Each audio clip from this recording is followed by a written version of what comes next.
கொண்டிருந்தால் அழுது கொண்டிருந்தால் நீங்கள் சம்பந்தப்பட்டவர்கள் யாராவது பார்த்தால் அந்த சிறுவனை அழைத்து வந்து சேர்க்கும்படி உங்களை அன்போடு கேட்டுக்கொள்கின்றோம். அவருடைய பெற்றோர் அந்த பையனுக்காக மிக ஒழுக்கமாக தேடிக் கொண்டிருந்தார்கள். அந்த சிறுவனை முகமது சுகைல் என்கிற அந்த சிறுவன் எங்காவது தனியிலிருந்து அழுது கொண்டிருந்தால் தன்னுடைய பெற்றோரை தேடிக் கொண்டிருந்தால் நீங்கள் இங்கு வந்து தகவல் கொடுத்து பிள்ளையை அழைத்து வர அன்போடு கேட்டுக்கொள்கின்றோம்.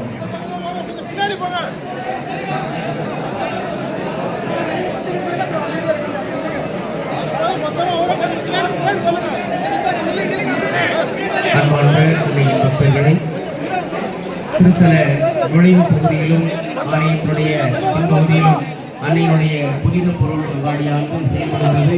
புனித பொருள் அங்காடியிலே நம்முடைய இல்லங்களுக்கு தேவையான சிறுபங்கள், புனித ஜெபமாலை, அன்னையுடைய திருத்தல வரலாற்று புத்தகம்,